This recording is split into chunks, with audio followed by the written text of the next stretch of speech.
Hi, everybody. Welcome to FNS Wrestling Podcast. I am your host, and my co-host, who is surprised that I just started recording like that, is across the table. It's my son, Jack. Hello, Jack. I'm absent. You're absent again. This is recurring gimmick now. When did I ever do that? You've done it like, nope, I'm not here. I think the last 2 weeks in a row. I didn't do that recently. No, I think the last 2 weeks, literally. Are you sure? As the person who actually listens back to the show. I know I've definitely done that, but not recently. You're bringing back an old gimmick to the show? Is that sure? Well, we made it. We are now started our week. Long story short, right? We have this bizarre week off right now, starting this week. So last day of school is over for you. Well, sorry, everybody in our household except your younger brother has next week off from work and school. Because it sucks to suck. Because that is just the way it is. I'm sure we'll probably pull him out of school a couple days to go and do something fun if we're doing fun stuff. But, and so you're even luckier. Why? Because not only are you off school for a week, what else are you off of? Drugs. Nope. You're going to keep taking drugs all next week. Alcohol. No, you're going to keep drinking too. Painkillers. My 15-year-olds, we supply them with.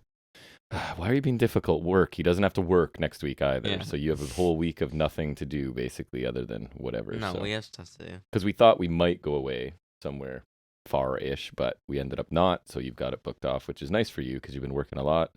So it'll be good for you to have a little bit of a vacation. What was exciting today? I had to go. I'm pretty sure I can hear Toasties in the litter box. Awesome.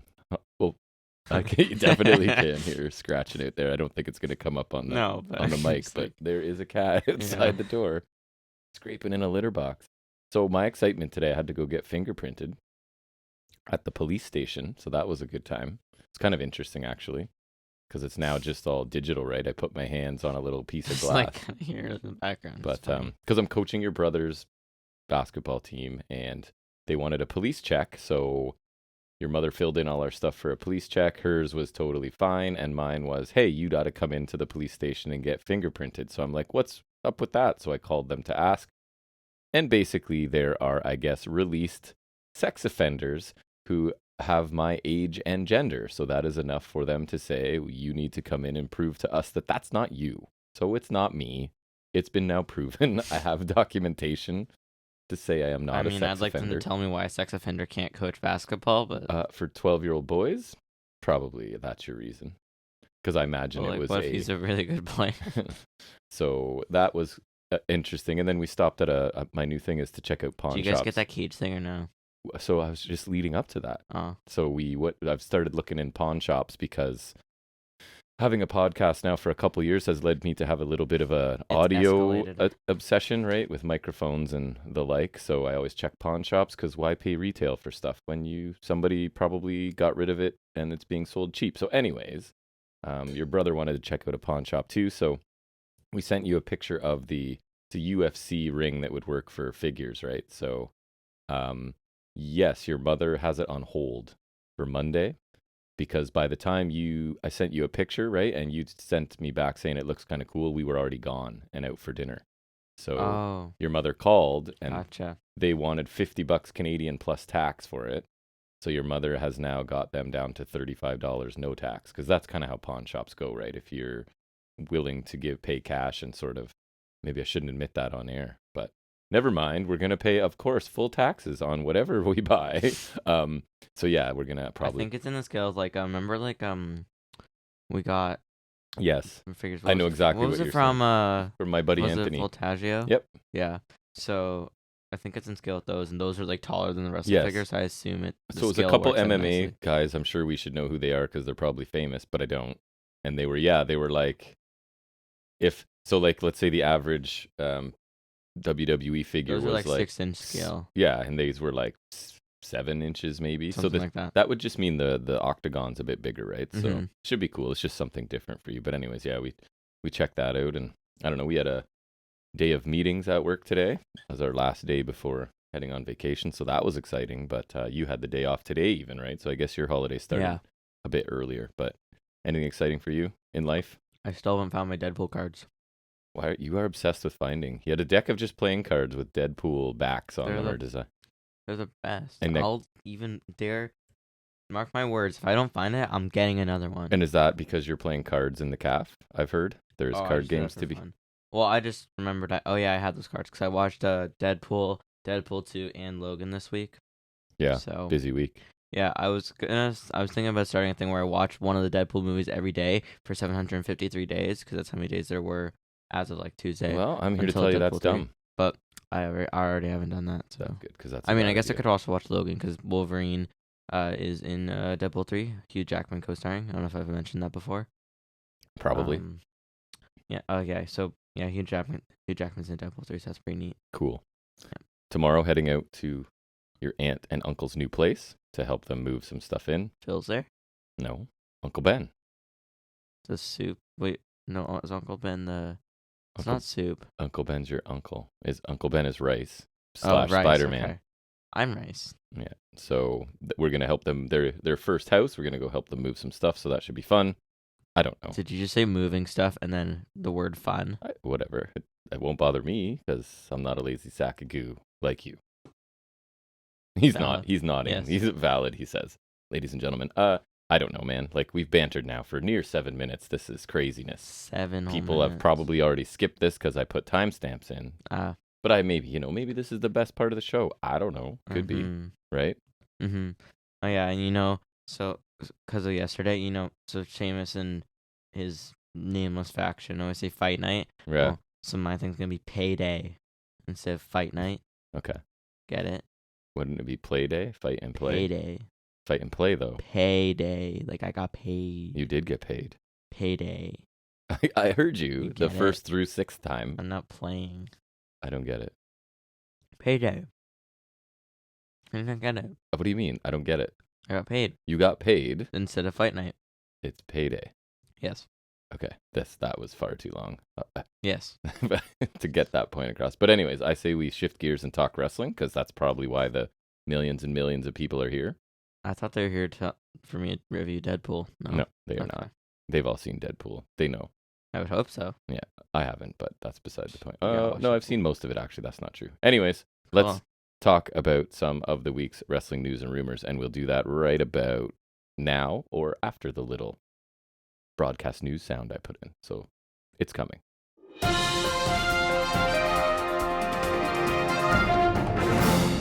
All right, let's talk ratings for the Tuesday Night War, right? Because AEW shifted to Tuesday night this week for, do we know why? Baseball playoffs, probably? I have no idea. Some reason, anyways. I thought the whole point of them switching networks was that doesn't happen. That is correct. That's what I remember as well, that, they won't have to. Anyways, they moved for some reason. It escapes me. I think that's probably why, but. So NXT, let's see who won that war, right? Did 676,000 viewers, which is down 8% from last week. Earned a 0.18 in the key demo, which is up a whopping 20% for them. So pretty good numbers, right? Again, they care more about the key demo, so that was up quite a bit and close to that 700,000 mark. Do you think Dynamite beat it or not beat it? What's your guess? On Tuesday night as well. Yes. They did. So 752,000 viewers, which is down 23%. That's a ton, but also... And I'll talk about that. My next story is sort of related to that. So down 23%, earned a 0.26 in the key demographic, which is down 18.8%. And also not only going head-to-head with NXT this week, which would obviously maybe hurt their ratings if some people want to watch both or prefer NXT, but also a really heavy sports competition. You had Major League playoffs and the opening night of the NBA season, right? Which for me was very exciting as a huge basketball fan. So some pretty big stuff going on in sports, plus a move where you're automatically going to lose some of your viewers who aren't aware or can't make that switch or whatever. So do you mind if I go right into my next story because it's related to that? Sure. So related to those seemingly low ratings for Dynamite, Dave Meltzer pointed out, he gave a bit of perspective, right? That basically AEW moved to Tuesday last year during baseball playoffs as well, right? And the viewership then was 550,000. Right, so 200,000 fewer, and he was arguing, and he's probably right, that technically AEW was a hotter product at that time last year, right? Because main roster was still terrible, and AEW was a bit fresher and whatever. So that actually, what his argument is that 752 that they did this week is actually really good, right? Because that's significantly better than the same time and spot last year when it was a hotter product. So while it's down from their Wednesday ratings quite a bit, in reality, it's probably not that bad of a rating. So Mm-hmm. there you go.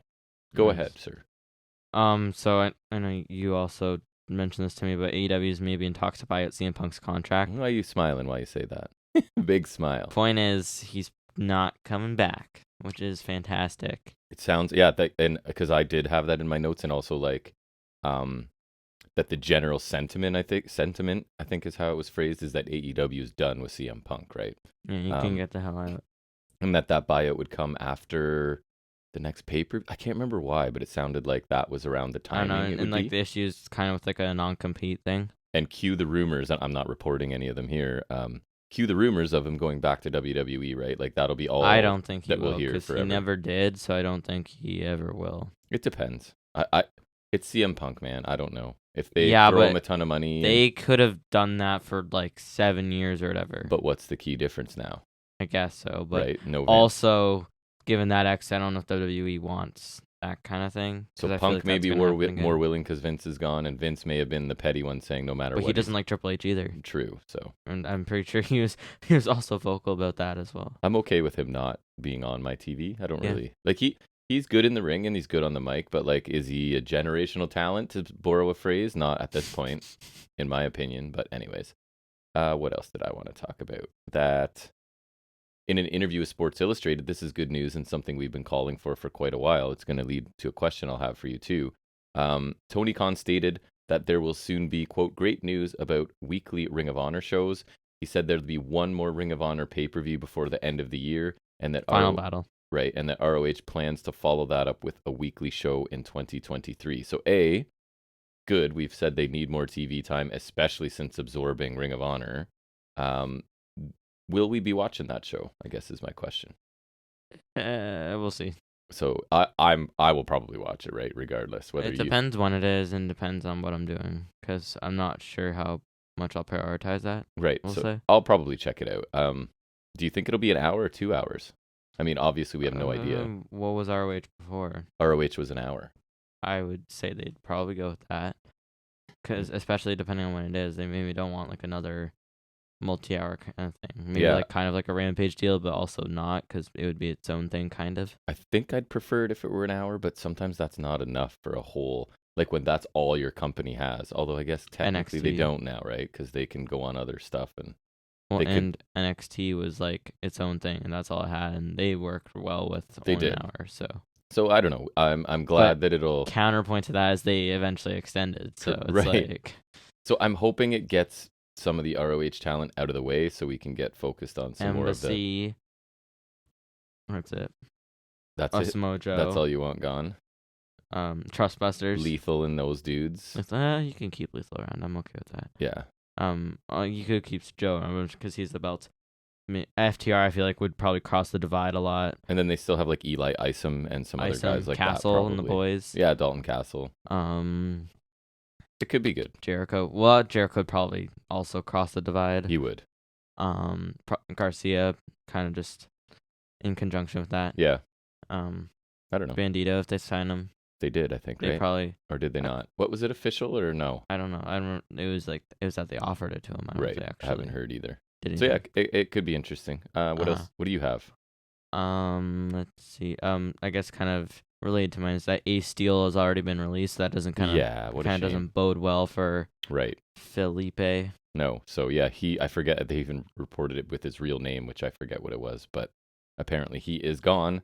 What do I have? Fightful Selects reporting that I thought this story was strange. The AEW management spoke to Athena and Jody Threat after their match on Dark, which we watched live in Toronto, right before Dynamite was on. And honestly, like, to me, this was just a stiff match, and I don't understand. Because basically what happened, we talked about it last week. Jody Threat is a local talent. A lot of people in the arena know who she is. So the fans loved her, right? Which meant Athena sort of leaned into being a heel because she was getting booed and Threat was getting cheered. And yeah, there was some stiff stuff, but like, we were there live. Did you think anything of it? No, I honestly didn't notice anything other than like, oh, hey, Athena's working heel because babyface hometown, like, just they seemed like, oh yeah, that's the logical thing to do. I honestly didn't. So my guess is, because the story's phrased as like, management spoke with them. But I think it was probably like, hey, was everything cool with you guys? And they're like, yeah, because apparently Jody Threat has no problem working that way, and she had no issue with it, right? And I really don't understand, and I almost feel like this is a sexist thing where, hey, women work the really stiff, snug match, so there must be a problem or something. Like, no, that's the way they don't mind working, right? They, as we like to say, they made an agreement that they're just gonna work that way, and I don't think Jody Threat cares, and I don't think Athena cares, and I don't think AEW cares at the end of the day. So I found that kind of like a non-story, but I thought I would bring it up because it was interesting and we were there. What else you got? New Japan's never openweight champion, your boy Carl Anderson, pulls out of, I think it's called Battle Autumn, the scheduled title defense he has, I think November 5th. Saying he's double booked or something? Due to schedule conflict, because Saudi Arabia. Right. Gotta get the Saudi money, you know what I'm saying? Exactly. So there's I don't know, that's a bit of not a surprise. Story checks out for me with the Good Brothers. They are all about their money and their merch. Literally, like, there's the one clip from NXT where, like, Grimes is, like, holding him and the gals, and he's, like, sniffing, he's, like, going nuts. It's, like, now people are, like, I saw a clip, or, like, a picture of that, or with the gals sniffing him, and it was, like, Triple H offering the Good Brothers to come back to WWE colorized, and I thought that was really funny. That will probably come up in my Highspots and Restholds later in this show, just to preview. I kept asking if all week, because I sometimes get to NXT late, because who cares, because NXT. And so Jack is the spoiler master, and he knew who Cameron Grimes' partner was. Oh, I knew since Monday, because he just keeps saying, have you watched it yet? No, I have not watched it yet. So I finally got to it. It's very amusing. Got to it today. Here's one I don't know if you heard. It would fall under rumors, obviously. 2 names WWE is considering. So I didn't like the way this headline was written. So here's how they wrote it, and tell me what your interpretation is. 2 names WWE is considering for Bray Wyatt's faction. They're considering 2 people. So I thought it meant like the name of the faction, right? The way it's worded isn't great. Oh. So then when I started reading the story, I'm like, when are they going to get to like the possible, like Wyatt 6 or what Wyatt family or whatever, right? But Cult of Wyndham. So you're right. You interpreted the way that they wanted you to. I was like, what else is that? Now I was going to say, do you want to guess who it is? But I don't think in a million years you would. Cross? No. So I'll give you a hint. Because the one guy, I don't even know if you know who it is. Jake Atlas and Hornswoggle. No. A current Impact Wrestling performer. Oh, wait. Yeah, oh, it's Vincent and Dutch. Yeah, Vincent and Dutch. Have you seen Dutch before? Yeah, I watched them lose the coveted 6-man tag title. Right. Actually, I saw Dutch a few times in Ring of Honor, and I thought he was actually pretty solid. He's like boss manish to me.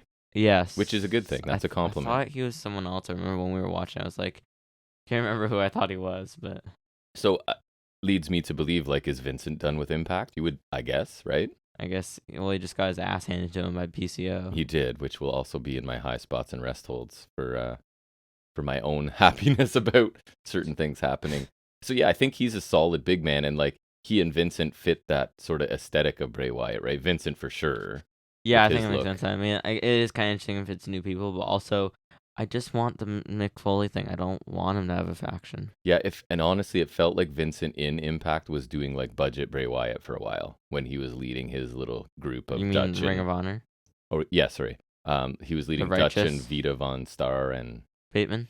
Bateman, my indie buddy that I've seen on the indies a bunch of times. Yeah. Yeah, so I only have one more story. Last one I have is Chris Jericho signs a 3-year extension with AEW. I think it also extends to producer and a couple other things. Yeah. I want to say. And then reportedly it's his most lucrative of his career. So nice. That's interesting. I mean, he's doing... I think it extends to January 2026 is the deal. Because we've talked about it. He's sort of revived himself. Because we were like pretty much done. I think beginning of the Jazz run and also the MJF feud, I was like... get out kind of thing. Yeah, I still don't really like Jazz, but I don't love Jazz, matches. But in terms of matches, he's definitely turned it around. Agree, right? He got himself in really good shape, and it's been paying off in the ring for absolutely. Sure. My final one is that WWE is discussing the return of. Do you know? No. King of the Ring tournament. Oh, score. Oh wait, no. I'm a tournament. It kind of sucked last time though. I know, but now it's different management and That's everything, true. right? So let's remind everyone. Last time Xavier Woods won, what has he done since? Nothing. When was that? Last year. Okay. So and that's when Zelina Vega won that's too. conflicting some of my details here, but that's because it was do you know the last time it was a pay-per-view? 2002. Correct. Yeah, 20 years ago. So Vince got rid of it because the buy rates were getting really low. So the last one that was a pay-per-view was 2002, as you said. So they're thinking of bringing it back, and it would be both a king and queen of the ring. So I don't know. I'm a sucker for tournaments, and I'd be interested in that pay-per-view as much as any for WWE at this point, right? I think that would be cool because then that would be like you could do the big 5 and then that because that was a big 5, right? So Yeah. I think they should do that again. I think I'd be okay. Because the last King of the Ring was 2010 and the last pay-per-view was 2002. So. Right. Do you have any other stories? No, sir. All right, well, let's move into our in-depth review of a weekly show that we like to call, and they like to call it that too. It is AEW Dynamite.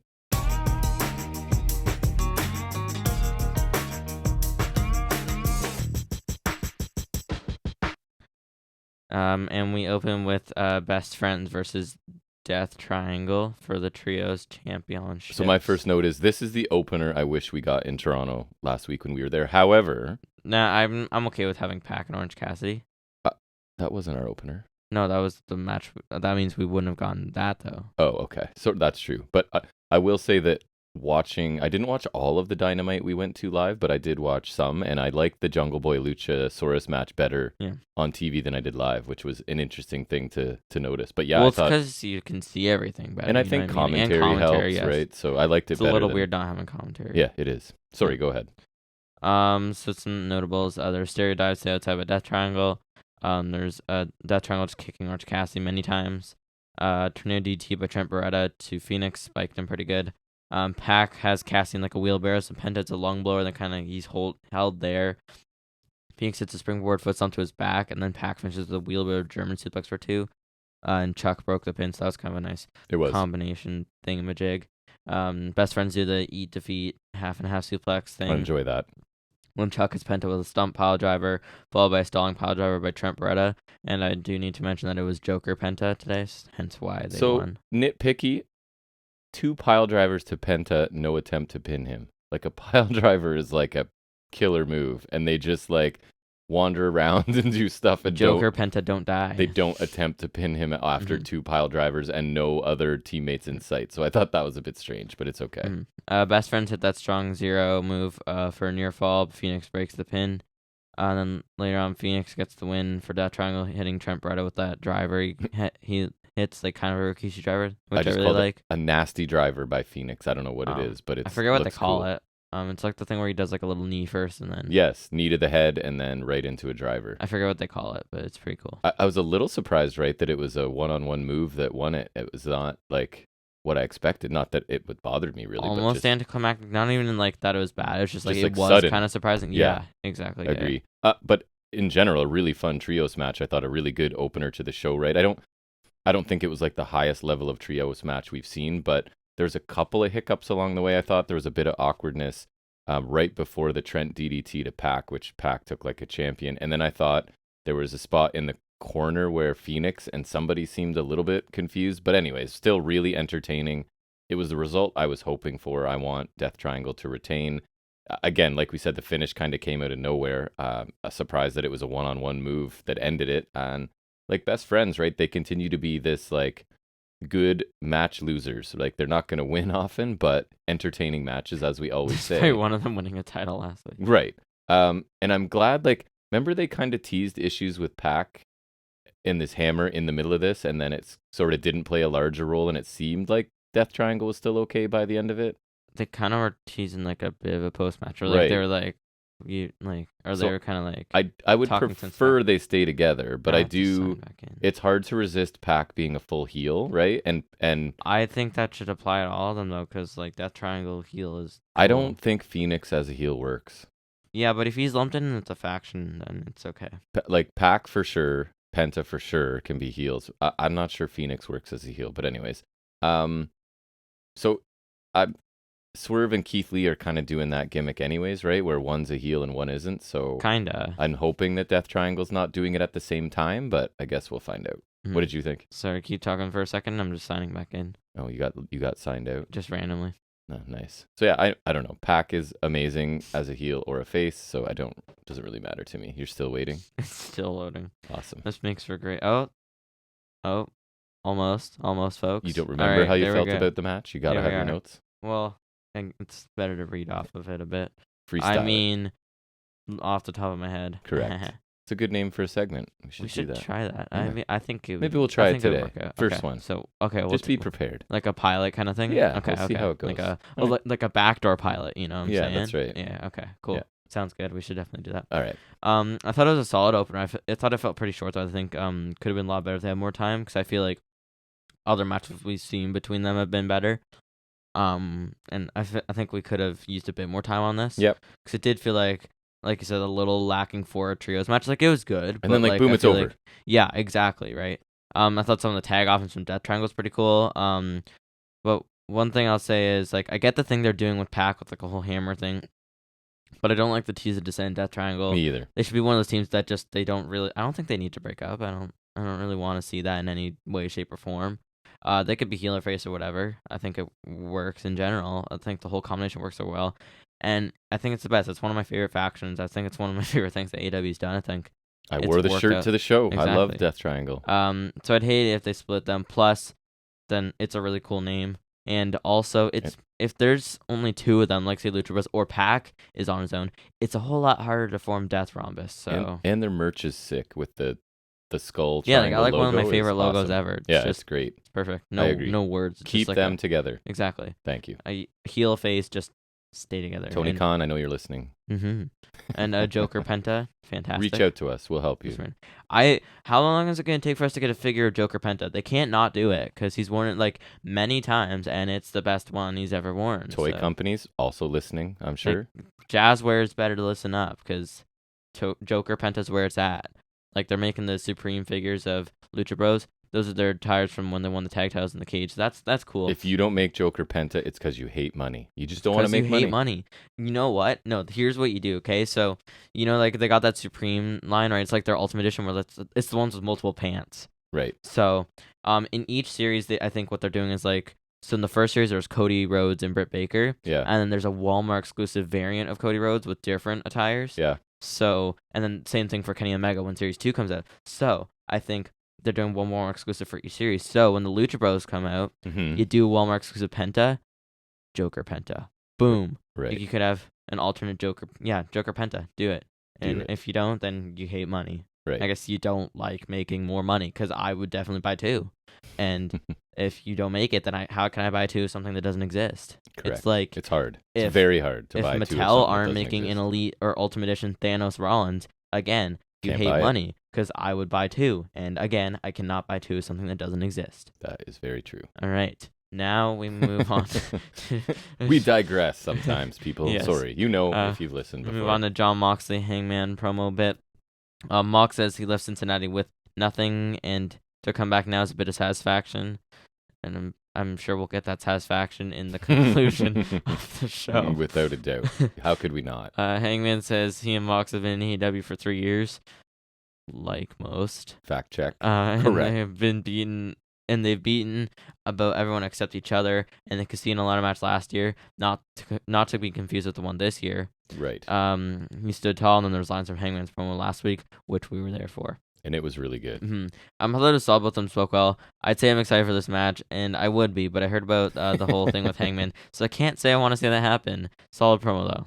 Yeah, I kind of ruined my excitement for the match. I'm just I don't want to watch that. I didn't have in-depth. I just said this was quick, intense, and I was totally fine with it, right? It was just the last little bit before they face off, and they're both always really at least solid to great on the mic. Barely paid attention. This is what you get. Mm-hmm. Next we get Britt Baker, Jamie Hayter interview. Britt said she's mildly interested in the title match tonight, but she's disgusted her Hayter aren't champion.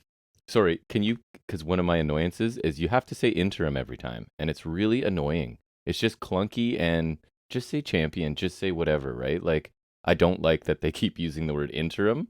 But anyways. Well, it's like it's like Dwight. You can't, he's assistant regional man in the stands, to the, you gotta throw it in. He's to the one of us isn't champion, interim. Right. It is. Here says one of them will be interim women's champ by the end of the year. We strive for accuracy. And Baker says one of them will be interim women's champ period after so one of them will be women's champ period after all this nonsense, interim. That's right. Solid promo. They spoke well. Kind of teases the descent. Both of them trying to keep it civil, saying one of them will be interim champion. But both of them mean themselves being the interim champion. And I don't know if I'm reading into it too much, but Baker's saying champion period opposed to interim champion. Mentioning the nonsense seemed like I saw like I was reading an article about a nod to like. So I was reading an article about a Tony Storm interview, and it seemed like it might be a nod to like because she was talking about. She said like the whole interim thing is nonsense. It is. Yeah, and so she doesn't want to be interim champion. She wants to be a champion that is an interim. And like honestly, I've pretty much forgotten all about Thunder Rosa. Oh, I've right. This was like my weekly. Oh yeah, Thunder Rosa's champion. I don't know if it's just us or if other people feel that way. But I think I have like 1 or 2 occurrences a week where I'm like, oh yeah, Tony Storm's interim champion. Yes.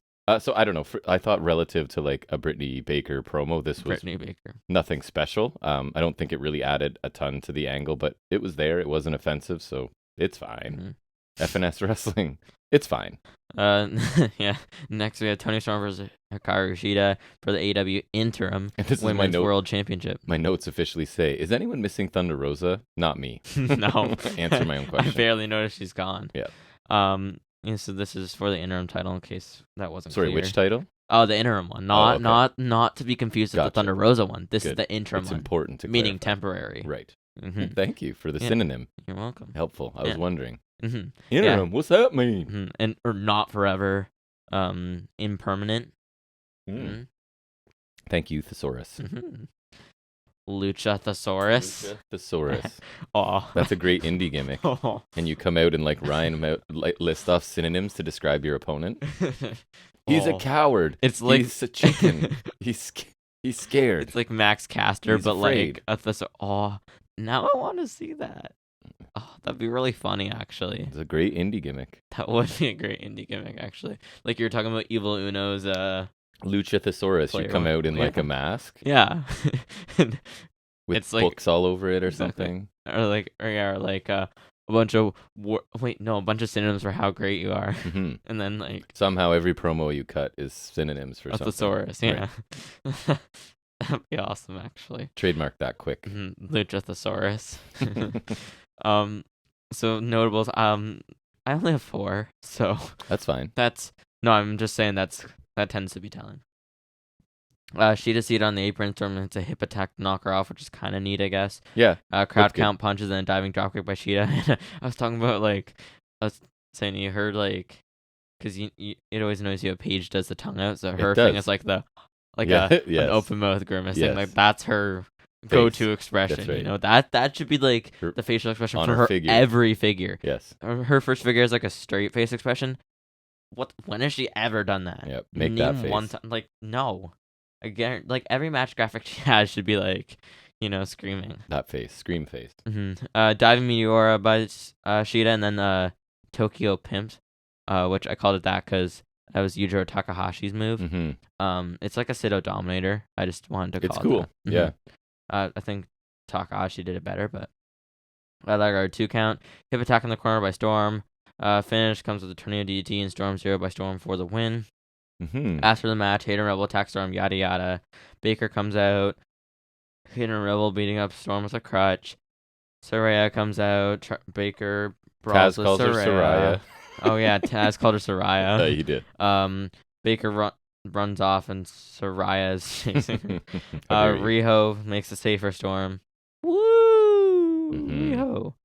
So I thought it was fine, the match. But it didn't feel like much different. I think the issue with women's matches I'm having, it's like it was another solid, not bad match, not great match that was short. And I feel like they did a solid job with the time they had, but again, one of the common complaints is I think we need more time here.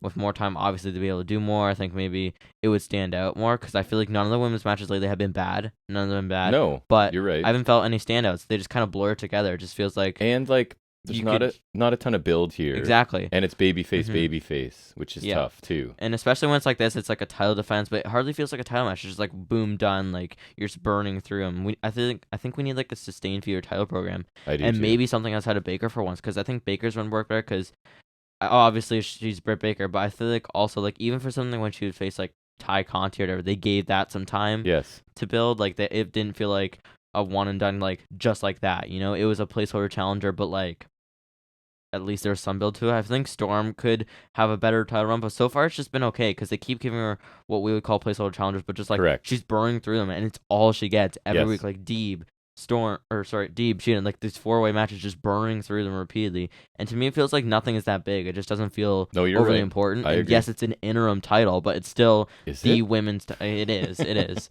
It's still the women's title that we have currently, right? So I feel like it should, like, you know, feel more important. And I feel like there's too much respect too. It's like too many babyface matches. Yes, that works sometimes, but I feel like you kind of need to like face heel just works better. You need to kind of have more of that, you know? Yes. So like maybe like a solo match for Hater, something like, I don't know, just do something, you know? Yep. I think there's definitely. I don't disagree. Like, we've talked about it before, but there definitely needs to be more improvements made.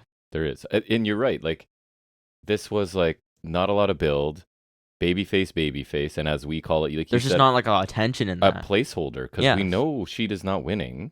Especially, right? It's like even if you put in like you move this match a couple weeks down the line and you give that a bit of like even that's something. Again, I would like more than that, but like this is just like burned through right then and there. You're right. Know? Like they tagged last week and now they're like having a title match. And I think I liked the match a little more than you. I thought it was a pretty good. I thought it was good. Back and forth. It's a little difficult when like they're just not standing out anymore. And a couple things. Storm is light years better than she was presented in WWE. And 2, you mentioned Ty Conti. I think we were pretty wrong about, like, because remember, I don't know, what, a year ago or whatever, we're like, she's like on the cusp of being important. She was doing good. She was on fire at one point. And then it's like, now it's like, meh. I think Jazz kind of killed her.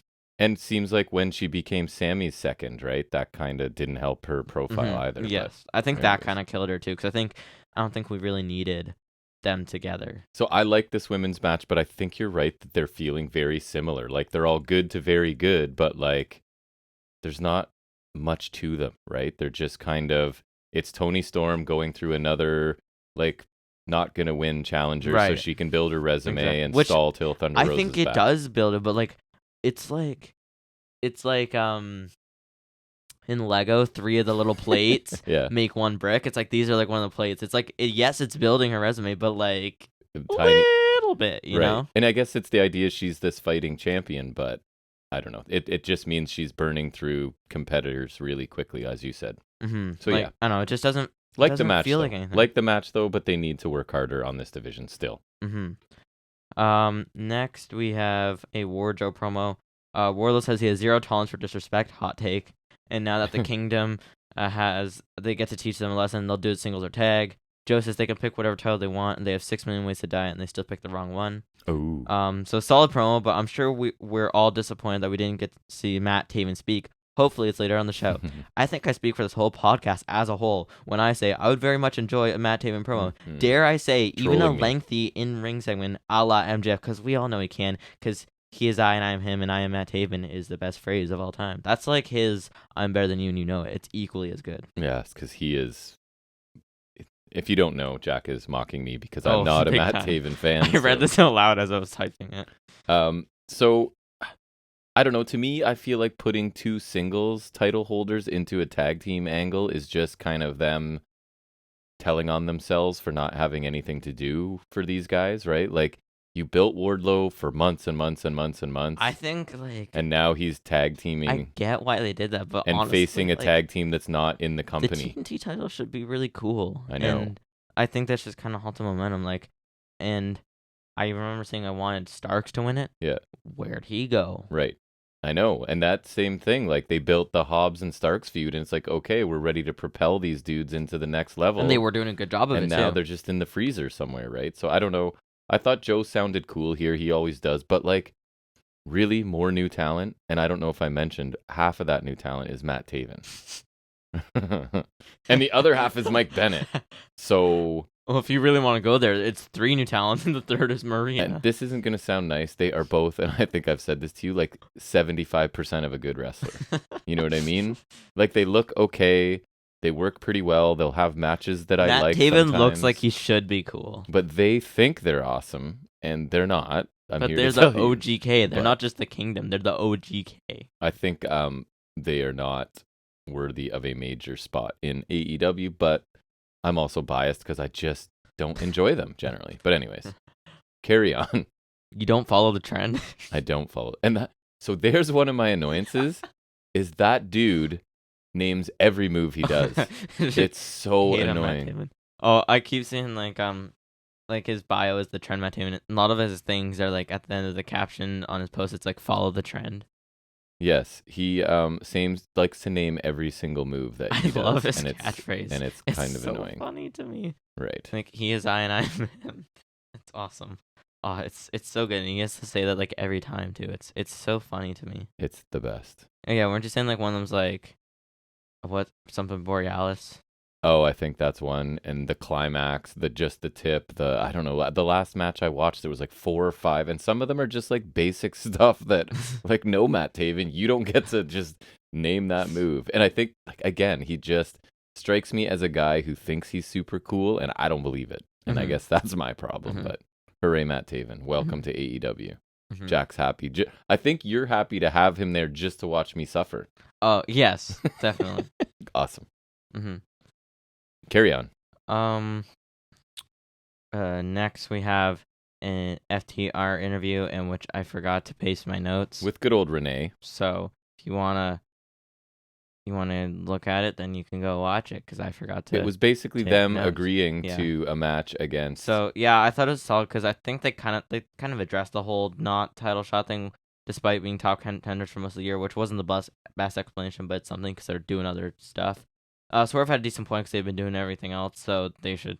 And FTR kind of dumb for putting their spawn line, but the match should be cool. So like, I'm not completely complaining. Right. So I guess the idea here is FTR looks like it's like they're fighting champions. They're confident and willing contenders. to fight, but like they look stupid here making a match for a position they already hold. They talk about they've been the number 1 contenders for 7 months. But now they're going to have a match to stay number 1 contenders, right? So 7 months, number 1 contender, no title shot.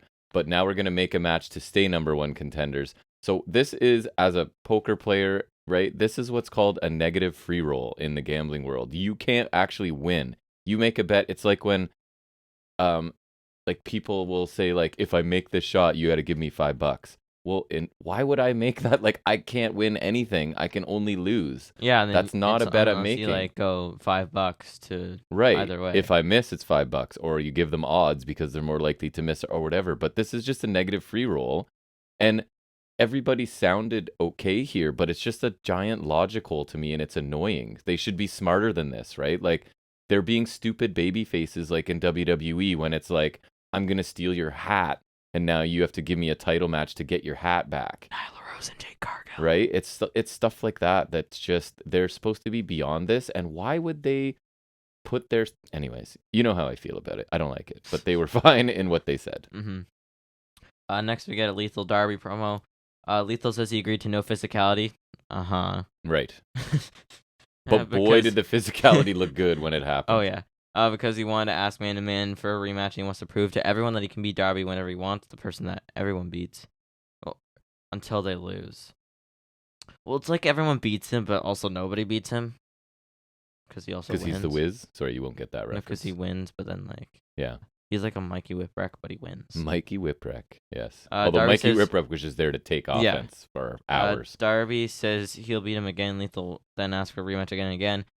And Dot cuts him off, saying they figured out his weakness. Darby gets a bit amped, shoves both of them. Lethal absolutely decks him.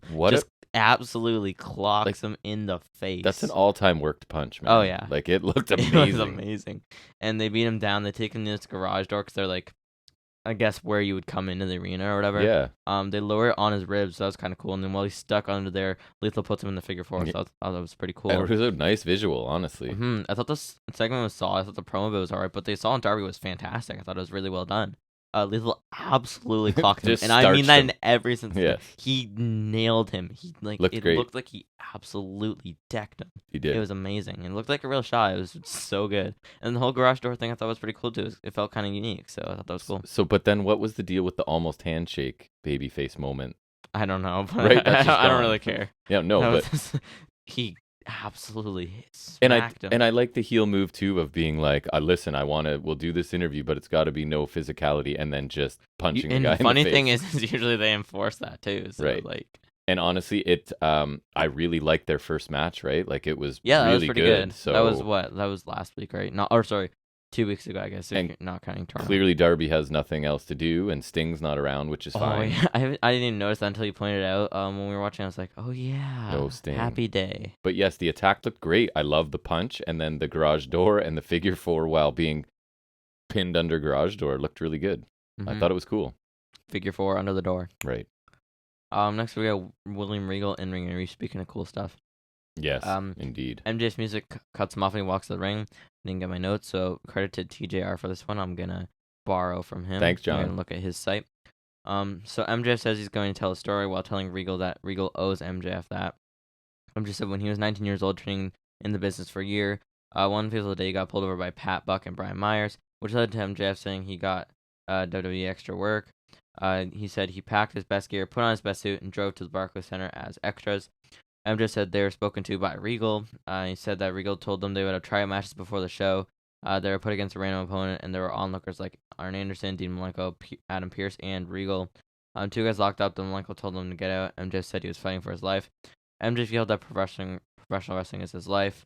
He said after his victorious match, every single one of them looked at MJF like he had 8 heads. And Regal brought MJF to a separate room. And then MJF said he was told by Regal that he had 3 minutes to sell himself. And by the time he was done talking, Regal's jaw was on the floor. MJF was told that Regal would get him a job, and what happened?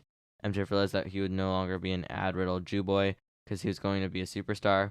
When MJF told him he was 19 years old, Regal said that MJF was much too young, and the fans kind of booed. Yeah. MJF said that his heart stopped, his dreams evaporated, fans chanted, "You effed up."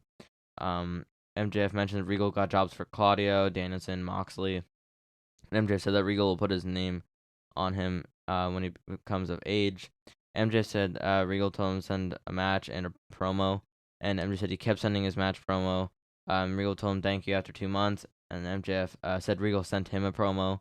MJF found the email from Regal saying that Regal is a busy man. It was like something like really harsh. And MJF said like blowing him off, basically. Regal, right? yeah. Regal told MJF not to reply to us because he showed his acting skills.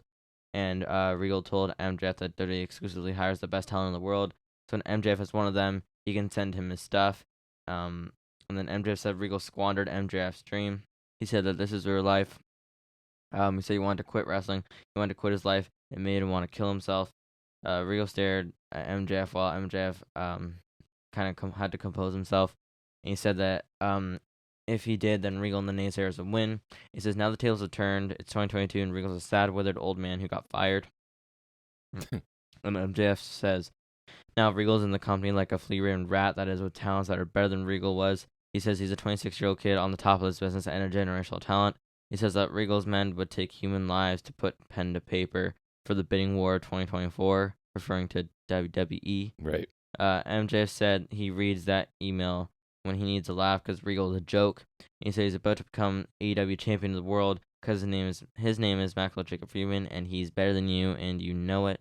And fans were like going nuts after that. And so Regal responds, and the fans are kind of booing him. Like MJF, yeah, it was weird for a bit. Captivated people. Regal talked about MJF being 19. He was a child.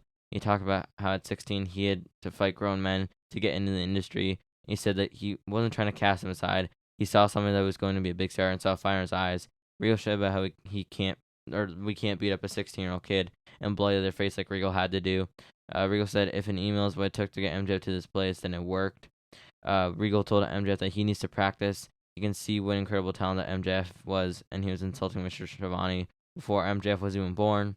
Regal told MJF he should never put his hands on a guy like Schiavone. He said that MJF let him down because he took shortcuts.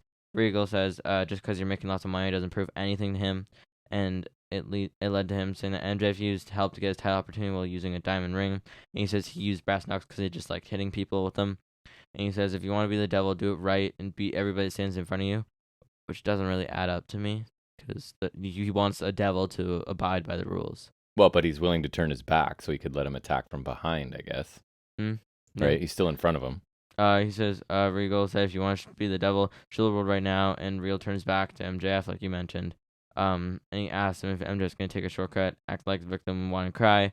MJF put on the ring, and then Regal's kind of putting his arms out. MJF didn't hit him, and Regal looked disappointed.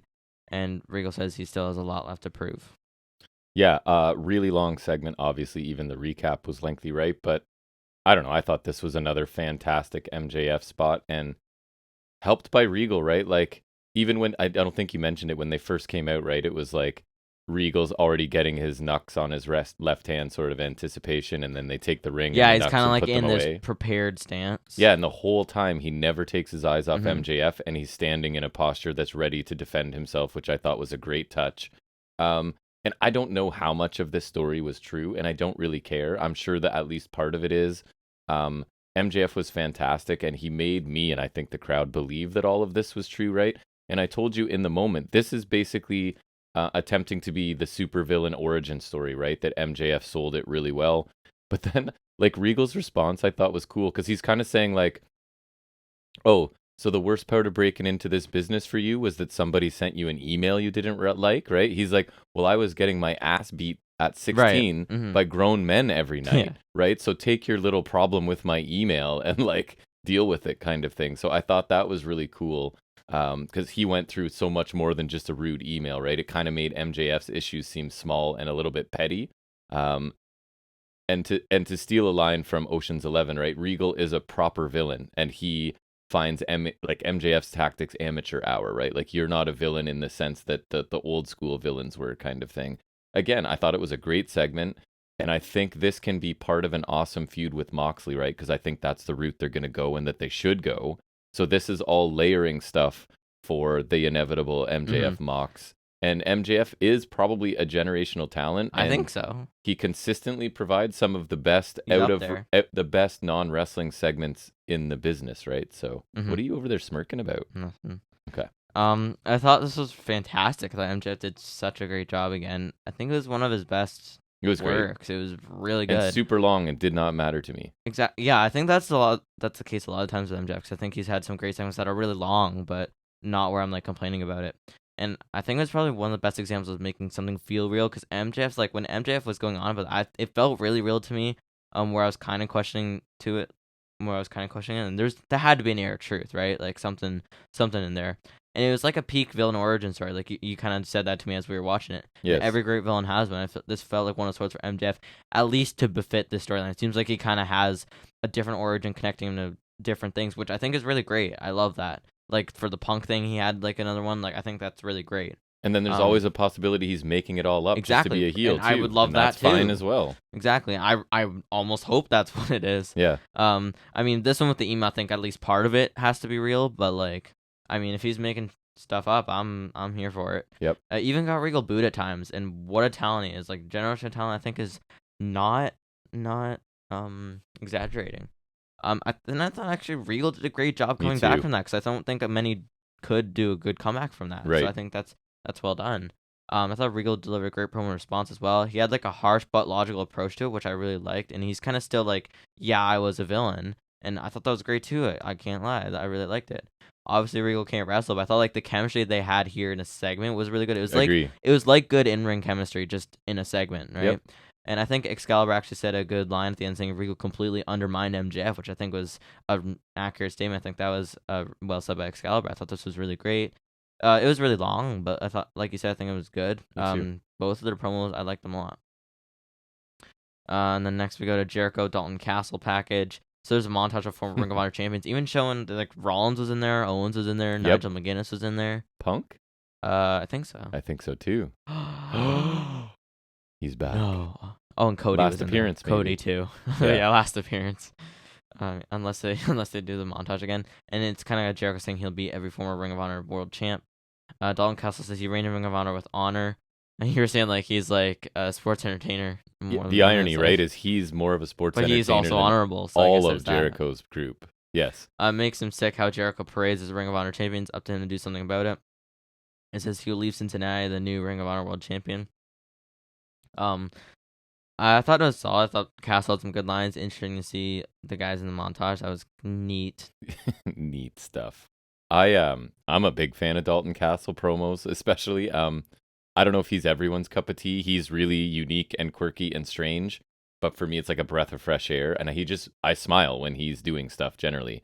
And he can get even weirder than this. Believe me, if they really cut him loose, he'll do some strange promos, and for me, the weirder the better. When are they going to bring back Juice Robinson? I just quite enjoy him. Well, he was on Impact this week. We'll get there. Yeah, but he was getting his ass beat by Bully Ray. That's not very fun. Don't spoil my high spots and Restholds. I mean, Tommy Dreamer. Things happened.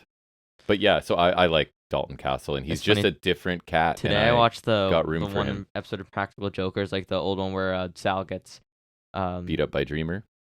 No, it's that was Q, right? No, it's the one where Sal gets tied to the thing and they put cats on him. Yeah. And so they had like the one challenge where they get their pants ripped off, but they don't get the things untied. Yes. And the one for Sal was Bully Ray. Oh, Bully Ray, that's right. And then Dreamer was for Q, and he actually pulled him down, and you can they blur it out, but obviously you would see his junk if you were actually in the mall. Nice.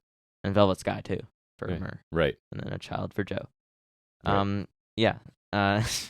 Anyways, next we get an acclaimed interview. Gunn says Sterling's trying to take away the scissoring phenomenon everyone loves. Caster says on Friday on Rampage it's title versus trademark, and Bowen says they will be back to scissoring. Yeah. Because everyone loves the acclaimed. Solid promo. Alright build for a Rampage match because usually they kind of suck. Yeah. It gets them the trademark back. Also, their shirt was really cool. It was like acclaimed every Wednesday. It was like a take on the AEW shirt with scissors. Yeah. It's really cool. I like when they do that, like a play on the existing logo. Mm-hmm. That's always fun. So I'm first of all really glad that this is the capacity they're using Renee in. She wasn't good on commentary, and I think she's super talented, but I even think she admitted she wasn't good on commentary in WWE. She's great in this role. And before I knew, like, these are my notes in the moment, right? And I was like, and I would love to see her in longer sit-down interviews, which we get later in this very show, right? So Now to complain a little. So FTR have been number one contenders for over half a year, right? But they need to win one more match to keep that spot. Right. But Woods and Nice get a title shot because they stole a trademark. For what reason? They stole a trademark. So it's that I stole something from you and now I want a title shot to get it back, which is just WWE and feels lazy and bugs me.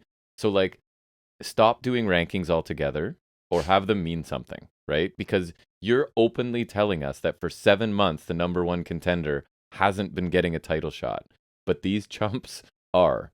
Right, because they stole a trademark. Not even like FTR lost a title shot. I don't even think you can do. I don't think I can just run and trademark something you do before. I could be wrong, but anyways. I guess if it passes through, but I that was awfully quick. This is just silly, and it makes the tag division seem disorganized to me. But I thought the promo was fine. I just don't love the direction. They need to clean up the tag division mix. They still have that good roster because honestly, they do. Of course, I was saying they used to have. They still have the same good roster tag teams. It's still very deep. Right. And I think they just need to kind of clean that up a bit, you know? Yep. So, yeah. It was okay. Yep. Next we get Bryan Danielson, Wheeler Yuta sit-down interview with Renee Paquette. It's funny because I was just like, yes, she should do sit-down interviews. And then like 2 segments later, she does. Mm-hmm. So Bryan was talking about how it was tough losing to Jericho last week, and he said he had high hopes for Garcia, thought that with the right guy, he could have been the best wrestler you've ever seen. And then Yuto's kind of like, how could you not see that happening? Him and Claudio saw it coming the whole turn last week. He says Garcia was just using Bryan to get what he wants. What was he using Bryan for? That's funny you say that, right? Because that was my question. Is like, what exactly was Garcia's end game in using Danielson? Bag, like, yeah, I don't know either. Using him for what? Like, yeah. And it's too bad because I really liked Yuta to win the pure title, which he did on his own. Right. Like, I wanted this to make sense. Yeah. But Yuta said the Blackpool Combat Club means something to Mox and Claudio, but I guess it doesn't mean anything to Bryan clearly. So I thought I liked this, even though it ended up being like far shorter than I expected. I thought Danielson's bit was solid. I thought you did a good job here all around, other than like the thing we just kind of pointed out, which was weird. I thought his facial expressions while Danielson was talking, but the whole Garcia thing was well done. And I thought most of what he said made sense too. I thought he delivered well because he was like, "What the hell?" I'm kind of like, he's so focused on Garcia. Yuta's like right there. He could also do that, but we're really similar. And people always mention him and Garcia in the same breath, right? Right. Like but they're both he's these focusing technical on Garcia, young, who's not even in the faction, right? So I like that, but I think a bit of it didn't make sense, but which we touched on. But I think largely, I thought you did a good job here, and I kind of liked it. I wish this was longer. Maybe you kind of build to Yuta kind of blowing up there, but maybe they didn't have the time. I liked Yuta speaking up for himself, and he was mostly making good points, right? And it's this cool, to me, a cool story of you got to meet your hero, you got to work with him, and he's really let you down. Right. And so the guy that I think it kind of made sense because, sorry to cut you off, but like when Danielson kind of came back or whatever, like ever since he kind of came back from whatever it was, I think it was the concussion. Or like, I feel like he has kind of been like out of everyone, he's been the most distant from Blackpool Comic Con. Like he's still affiliated and everything, but to me, it's like I always see like Claudio's always got like his gears decked out, and that like Mox always has the logo on there. They're always kind of affiliated. Like they were tagging with Yuta a few weeks ago. Right. It does feel like Danielson's definitely the most distant from them, even though he was trying to recruit Garcia to that. And like as Yuta's maturing, right, he's realizing the guy I looked up to the most isn't really doing much for me, but Claudio is, and that's the guy I need to sort of be loyal to, right? So I kind of like that idea. Other than that, nitpicking the sort of what was the end game in the using part, but the rest was good. I liked it. Next we got Dalton Castle versus Chris Jericho for the Ring of Honor World Championship, which is an interim. So just to clarify, it's a permanent thing. So there's a couple of nice suplex throws by Castle, just kind of like I'm not sure what kind of suplex it was. Because as ridiculous as his entrance, which was awesome here, and like he's just a peacock, right? But he has an amateur wrestling background. He can wrestle technical style. Like just because he's a really bizarre character, he's good in the ring. And they also mention, and it's true, he's deceptively strong. Right, like he doesn't look like a big jacked dude. Yeah, he's like one of those guys. But he's very kind of like Bandito mold, not quite to that extreme, but similar along those lines. Yeah. Castle goes for running in the corner. Jericho sidesteps and Castle tumbles over the ropes on the outside. Hager assaults all the boys. Everyone's just kind of like chucking them. That was kind of funny. Because the last time they did that spot, it lasted way too long. So this one, I didn't mind. This one, he also had extra boys, like not the ones he actually tagged with. Same one, and he threw them 20 times in a row. Yeah, it was a bit much, but this was fine. Jericho goes for the walls of Jericho. But Castle counters in like a sleeper using Jericho's own arm. I forget what they called it, but it was kind of cool. Yeah, I don't remember. It was like Luchasaurus' cutthroat, but in like a sleeper. Yeah, you're using his own like arm to choke him, basically. Jericho gets out and then successfully locks in the walls of Jericho. Later on, Jericho goes for a codebreaker. Castle catches him and then hits him with a bangerang for near fall, which I thought was really nice sequence there. Bangerang. Cool. And then Jericho kind of wins with like a sudden Judas effect, which I thought was pretty cool. And post-match, Jericho says all the Ring of Honor champions are gone, or all the Ring of Honor champions gone, and he wants all of them gone. Sorry, I forgot to put in a word, I guess. How dare you? He wants the ring announcers and commentators gone, and Jazz grab Ian Riccaboni, the audacity, and to hit him with the belt. Jerry Lynn comes to try to talk sense into Jericho, and Jericho tombstones him on the Ring of Honor title. Sorry, Jericho gently places him down at first. I guess you gotta do what you gotta do. But yeah, because it's Jerry Lynn and he's old, and they switched the camera angle to try and hide it a little bit. But and so I guess I never came back to this because I think this is where we paused. Yeah. So I'm gonna read my notes verbatim. I thought this was a. Good. Those are deep thoughts, right? You can interpret that however you want. Folks. You can fill in the blanks, folks, however you like. So for me, I thought this was a great showing for Castle. He got a ton here. Jericho got almost nothing in this match, right? Like he gave Castle a ton to showcase his technical ability, his strength, like I said, and his odd, super interesting to me, at least, personality. I really enjoyed this match. I'm happy for Castle because the crowd started to seem to get on board with him a little bit at times too. I would have preferred that Jericho cheat to win to keep that story going and to sort of protect Castle. Yeah, I was like, what? He didn't cheat? Right, like that would have made more sense. The attack on Lynn looked kind of lame, but they have to protect him. I get that. I get that. But no, I like this, and I hope that Castle sticks around, probably in the ROH show, which is fine. I just like Dalton Castle. It's just something completely different, right? To just break things up a bit. So I like this. Well, I definitely thought this was a. Yeah. It was for sure. It was at the very least. But yeah, I thought it was pretty solid. I thought Castle had a pretty nice showing here. He did. I wouldn't mind if they use him sporadically like this. And like you said, if they do get that Ring of Honor show up and running, I think definitely got to have him in. He's got the coveted 6-man tag titles. He wore the belt down for his entrance too. He had right? it. The boys had him too. So they're not completely irrelevant. Right. Just damn near close. But so, yeah, I really liked the code breaker into the bangerang. I thought that was really nice. And the bangerang was pretty protected in Ring of Honor, so Jericho. It's actually in 2K. I think by its name, I want to say. Nice. So that's kind of interesting. Like you said, I would like a cheating finish. I was surprised. I was like, oh, he didn't cheat. Like, it's not often I say that, but like, I think it makes sense for storyline purposes. So, and it kind of puts like cheating Castle, to beat every Ring of Honor champion, right? And it kind of puts Castle a notch below some of the other champions. Little bit, right? Like Bandito and Danielson, right? Obviously, he is a notch below Danielson, but like, you know what I'm saying. In real life, yes, storyline you might want to protect him, depending what your plans are for him, I guess. 6-man tag titles. Right. So yeah, overall this was Yep. Next we get a Christian Cage promo. Once again, I credit to TJR for this one, cause I'm a lazy doof. Thanks, John. Yeah. Basically Christian was just saying that they're done with Jungle Boy and now Luchasaurus is coming for gold, and he had a thing on his shoulder. We'll plug the John report if you check out his website. The thing I like about him is he offers his opinion on segments and stuff too. Everyone else is just kind of like, they cover the segment, but then they review the match, and he reviews the segment, whether it's briefly or not. He gives you some analysis of that, which I like. And the notes are like, I would say like, he's one of the better ones. They're good, like in like competent and like I don't agree with all his opinions on what he likes and doesn't like, but that's totally fine. That's irrelevant. That's yes, right. Correct. So, not that his opinions are relevant, but like, well, in this context it is, but like we don't have to agree with him. It doesn't matter. Yeah, sure. This is solid.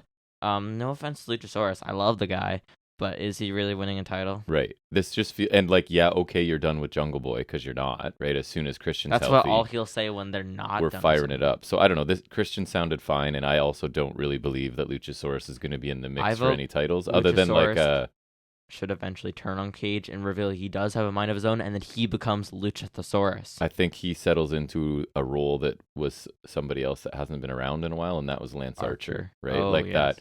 Quickly heat up the monster, can have a good match. That sucks because I love Luchasaurus, but at least that's a role. Like, there's a lot of dudes not getting on TV that's at true. all. Luchasaurus doesn't really have a lot of upward mobility. As much as I love Luchasaurus, and believe me, I do love Luchasaurus. Yes. And I love Luchasaurus, but yeah, he's not as much as Luchasaurus, but Luchasaurus would be better. Because then I think he'll obviously be main eventing. Right. And like that's what he's missing. Yeah. 3 little letters. Yeah, Luchasaurus. Boom. And so yeah, I love Luchasaurus. Like I said, I do love Luchasaurus, but I don't see him winning a title, even though I love Luchasaurus. Right. You're one repetitive boy. Well, I just wanted to make sure people know I love Luchasaurus. Although he hasn't done a standing moonsault or a tail whip in a while, so I'm a little peeved. Are you sure? I feel like he's done the tail whip. Maybe not. I'm probably thinking of Phoenix. Yeah, the kick. Yeah, you're definitely thinking of Phoenix. Yeah, because he did it. All he does. Right. He's like it's the only move Phoenix knows. He's like and then the little spinny doohickey. Yep. So the audience on this audio podcast can't see your hand gestures, and it's like a, Yeah. Y'all can see that. Just like picture me going like that. Exactly. Yeah, just like that. Just like this. Yeah. Like that. Okay. Next we have a Baddies interview. So they run into Jade, who's angry they still don't have her belt. Hogan says they found out Roses in Jacksonville Friday. Ooh, they must follow AEW on social media.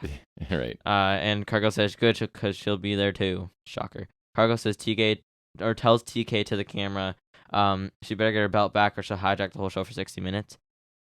Given that other matches took place, I'm pretty sure she didn't hijack the show. So either she got her belt back or she's a dirty liar. Right. And you know how bad that is. So I'm not a fan of the I stole your property and now you get a match. The segment was fine, I guess, but I think the storyline's dumb and I think it makes Cargill look silly. Yeah, it felt lazy to me at this point, right? Like Jade Cargill's, I feel like I'm saying a lot of this tonight. I think it's also weird because like didn't Nyla Rose I'm pretty sure they already agreed to a match before she stole the belt. Right. But then she was like, "Hey, I'll steal the belt anyways." And it's like, why aren't we having the match instead? And Jade's a heel, and stealing stuff is heel stuff. So is this heel? Kind of like heel on heel, right? So which I think is bizarre. I feel like a lot of tonight is me going like they delivered the stuff really well, but I don't really love what. So like Jade sounded good here as she usually does, but it feels like another women's angle that involved really little creativity or effort, right? Like think of how many men on this show cut awesome promos from week to week. MJF, Hangman. Right? And then how often do women get that time and storyline to cut such promos? Like rarely. Saray, they tried. Kind of a miss. They tried. Breaker's done it back in even then, that Baker was like days. Yeah, but that was like, when was the last time? When was that? Right.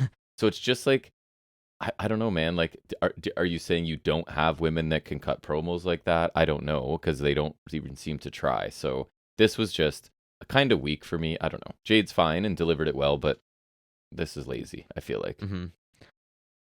Next we go to our main event. Jon Moxley versus Hangman Adam Page, who made it out all right. He did, apparently. I guess he technically did. And in non-sarcastic way, for the AEW World Championship, not to be confused with the AEW Interim World Championship. Right. And we gotta make that known, because they like to, so I feel like I kind of have to follow suit, you know? So notables, as Mox is making his entrance, Hangman kind of meets him in the crowd. They brawl in the crowd. Hangman hits a moonsault off of like, I don't even call it. It wasn't like a balcony in the sands, or like not a balcony, but it was like this kind of like upper ledge. It's like above like the doors where you come out. Yeah, it was. I don't know. It was cool. It was cool. Mox locks in a figure 4 in the ring after Hangman was in control during the commercial break. Hangman breaks the hold with gouging the eye of Mox. There's a cutter by Mox. Did you say like JR was like, I'm an old man, but I was not coming from a mile away. Yeah, like way to make Hangman look terrible, because he's just basically like, yeah, I'm an old man, but I would have seen that move coming from a mile away. Like, thanks. Basically, like, Hangman, you idiot. How did you stand there and take that cutter? I feel like JR would still take the cutter, because, I mean, look at JR. He ain't no shape to reverse a cutter. Boom, roasted. You come for my boy, I come for you. You know what I'm saying? Right. Take notes. Check magnet, Bill. There's a superplex by Mox for 2 after a back break. But I think Liv Morgan did better because she did it onto chairs. Extreme. And then she was smiling after. Because she's just sadistic now. She is sadistic. What has gotten into Liv Morgan, guys? Bray Wyatt, probably. His spirit. No. Anyways. Oh my. Carry on. His spirit. It'll have to be something supernatural just to piss me off. You know that. Some sort of sorcery. Oh, Matt Taven. Right? So somehow these people are supposed to beat a wizard in wrestling matches. But anyways. So, like all of them are like, so it's like Liv Morgan, Bo Dallas, and Waller, but they're all possessed by Bray Wyatt. Could be. To be different vessels of his personality. Like, oh my God, Tien Sha. Yes, like that. That's exactly what it is. Like they could have the vapor going from him into them. Exactly. Right? That's exactly what they'll do. Yep. And he'll just. We are full of really good ideas. He'll acquire him. I think we're on fire. I agree. Honestly, if they're not listening, they should. But why am I even saying that? Of course they're listening, because then you would miss gems like that right there. Maybe they're gonna add Wendy Chu to the faction. Ooh, and she gets she gets reborn into Tien Sha. He's like, stop sleeping, start being creepy. Right. You know? Mm-hmm. It's like, stop having nightmares, start being other people's nightmares. And having force powers and whatnot and fog permanently in your mouth, ready to spew out at free will. Right. Actually, no, at Bray Wyatt's Make it will, happen. Obviously. And obviously Uncle Howdy and yes. Uncle Harper. I don't know if they debuted Uncle Harper yet. I didn't watch the Bray Wyatt segment from yesterday yet. I still gotta check it out. Right. I haven't either. Looks cool. Or it sounded... Okay. It sounded like something that... You would like. Would be of interest, possibly. Right. So... Mox locks in an armbar, but Hangman eventually gets a rope break. There's a dead eye on the apron by Hangman, which looked pretty cool. Avalanche follow slam by Hangman. He didn't do the moonsault one. No, he just did a normal fall away off the top. I was pretty disappointed. I was like, that's not the thing I like. Right. I think he was planning on going for it, and then he just realized, I'm not going to get all of it, and that's a risky thing to not get all of, so I think it was an audible. It didn't matter in the end. No. Which I was saying, like, 'cause I already knew happened, but like, I was surprised he's never accidentally, like, done it bad and, like, concussed himself off the moonsault thing, because I feel like that's, like, a thing you could concuss yourself on. So a lot of things. Props to him for moonsaulting like a good boy. Mm-hmm. The finish comes when Mox hits Hangman with one of the King Kong lariats, as they lovingly refer to as, which is where Hangman gets concussed and the match gets called off. Mox retains via referee stoppage. Yeah, it looked like the clothesline caught him on the side of the head, and I think Page was out before he hit the ground, right? And the refs immediately when we were kind of rewatching, I was like, oh yeah. Mm-hmm. That's what it looks like to me. So unfortunate that it happened, but I'm glad that you don't mess with head injuries, right? So none of this, like, what was it, the really Hardy Guevara or whatever, where they let him continue. They got, like, Doc terrible. Sampson and the boys were like, they were right on it, you know? So I think that was really nice. Left them with, like, probably between 10 and 15 minutes of the show to fill. Yeah, so to kind of stall, they were doing Rampage advertisements, and then Mox cuts a promo saying he hopes Hangman recovers back to full 100%, and it's a dangerous game they play. You have to put it on the line to succeed. Again, I really like that, because, like, you know, kind of like, you know, wishing, like, the goodwill to Hangman, but, like, also keeping in character, like, you know, kind of tying it back to kayfabe, which I think Mox does a really good job of doing that, so I'm really happy he did that, because that was a really nice way to, like, kind of acknowledge that, but keep it within kayfabe, so I think, again, like, really well done, professional by Mox. Mm-hmm. He says he still has energy in him, and he says he saw MJF talking his shit, and usually he would let him do just that. But they still have time left, and he says if MJF is up for it, bring his ass out here and show him what he's made of. MJF walks out with the chip and the referee. That's not how it works. Do you think MJF was always scheduled to come out? Or was this like audible as well? It felt like...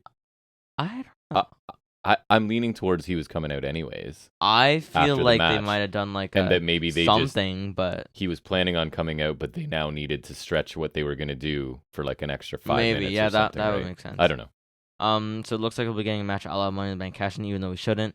And MJF runs out of the ring for a mic. He says no more of this cutting corners BS, and he says he wants Mox at 100%. He doesn't want any excuses, so he challenges him for a match at Full Gear for the title and says for once in his miserable life, he will earn it. And Mox says MJF will just earn the heel of his boot in his mouth, his teeth going down his throat, and he's earned a date with Destiny, and we'll find out what MJF is made of, and he'll make an example of MJF. Boom. Right. Mic drop. One note is Mox needs to bleed a little less often because it's lost basically all of its effect at this point. Like, he's bleeding within minutes of this match as well. He's like Ric Flair. But a really good, probably half a match, right? Obviously, not cool that it ended with a nasty clothesline to the side of Paige's head. The pace for me was just starting to really pick up before the unfortunate ending, and I hope Hangman recovers really quickly. Of course. So the match was good, on pace to be like really good probably by the end, right? But I guess we'll never know. The MJF promo was good. But waiting until the man is healthy to cash in is a babyface move, right? And announcing your cash in ahead of time is a stupid babyface move. That's what dumb babyfaces do. John Cena in WWE. Rob Van Dam. Rob Van Dam. That's Look at me knowing stuff, right? So, but Rob Van Dam, at least it was like cause ECW pay-per-view. And this is your super mega heel that never wants to be a babyface, allegedly. So I don't understand this choice either. Like, I'm questioning a lot of choices right now. It's all a ruse, just so that when he cheats at Full Gear, everyone's gonna be like, ah. Probably, but like, I don't know. It's just announcing, calling your shot is not what heels do. It's what stupid babyfaces do. Or what Bully Ray's gonna do. So get it. I felt like these guys were filling time, obviously, and it's if you have to do that, these are two good guys to have to do it because they can, but I thought it was pretty clear that they were just sort of stalling a little bit here. So anyways, obviously not the finish to the show that we wanted, but it's the finish that we got. What did you think? It is the finish that we got. Yeah, I thought it was pretty good and a little underwhelming for these two, obviously given the circumstances. It was unfortunately because of what happened to Hangman, obviously cut the match short. I think that up until that point, they were doing a good job. It was a little weird with Hangman seeming to work a bit heel, being Moxley's hometown, but I guess should have been expected. Moonsault off the ledge was pretty cool. Some of the avalanche moves from the top are pretty sweet. Overall, this match is good, but like you said, kind of felt like a half match. Mm-hmm. It would have been a lot better were it not for the unfortunate circumstances. And the post-match stuff was clearly stalling at times and kind of on the spot. But like you said, if you're in that kind of tight spot, I think Mox is a great job. Maybe Canyon or Cage. Cage. And no, definitely not. Imagine, hey, Brian Cage, you gotta come out and fill 10 minutes. Dear God. And no offense, Cage, but you ain't a good mic man. And that's why they call him Cage, because he's a machine. I don't expect machines to speak well. That's true. That's true. And Mox still did a great job selling time. Like we've said before, true professional. Largely felt like a typical Mox promo. Like, it did feel like they're selling mostly because like you just know that's what's happening. But like I think largely it felt like a typical Mox promo, which I think is kudos to him. And like MJF also good to have in that kind of spot. It did seem like kind of a babyface move here. But I think it'll be ruse. I really hope it's a ruse because MJF always reverts back to He does this to us all the time. He always reverts back to douchebag supreme. So I really hope he does that again. And I saw he doesn't want to turn face. And why would he? Because he's like the best heel of all time. Mm-hmm. And ride that out for years if you want to. Can ride that out forever. Yeah. Yeah, thoughts on the show? So there's only 4 matches on this show, right? Is that correct? That's bananas. Main event, Ring of Honor. Oh, yeah, it's just all the title matches. Right. They said they advertised 4 title matches. I was like, okay, cool, 4 title matches. Not realizing there's no non-title matches. So opening trios, good. A women's match, good. Interim. Right. Castle Jericho, good. Main event, on its way to being good. So nothing amazing, which is disappointing because I always love to... Nothing bad, though. No, and nothing bad. Promo and segment-wise, MJF's was amazing. Yeah, that was right? that was probably the best thing on the show. Not gonna lie. And again, performers did well, but I have some issues with the tag team title situation, with MJF cashing in situation. I just the women's Jade's the issues, TBS, right? So those things are bugging me. The matches weren't amazing, so for me that equals a B show. I could almost pull it up. No, I couldn't. I guess so. A B show. I was going to say the matches would have to be a little more elevated. I feel like the MJF Regal segment. I would say people should go out and see that if they haven't, but nothing else. So that's a B to me. I'd say I agree. All the matches were pretty solid. Nothing like stands out as amazing, but nothing was bad. Like if you are watching the show, it's not like a waste of time. No. The matches, I think they're pretty solid. I think a lot of the segments are fine. Moxley, Hangman, Baker, Hater, Wardlow is fine. FTR is fine. Other than like obviously the whole number one contenders nonsense. But I will say FTR versus Swerve and Lee, good match for next week. Absolutely, kind of pumped for that.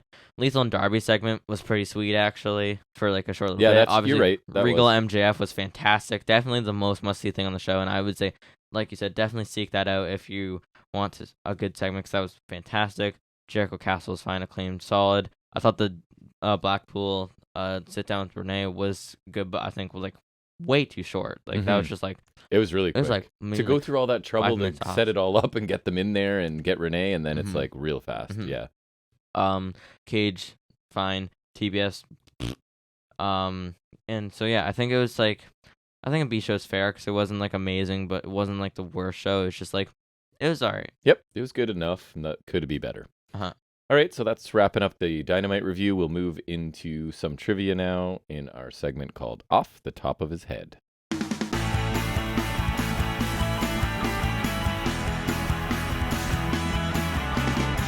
All right, I kind of like this one. 15 questions. Is it the one you were laughing at? No, it's from What Culture? I don't think so. My boy. I know, I've been using their trivias lately. So this is... I thought it was Cultaholic. Oh, right. Oh, no, this one's What Culture. You're right, I did switch it up. Yeah. Weird, because I searched it by that, thinking I was searching Cultaholic. They're pretty similar. That's why they look different, though. A lot of the Cultaholic guys were like, they were like OG What Culture, I think.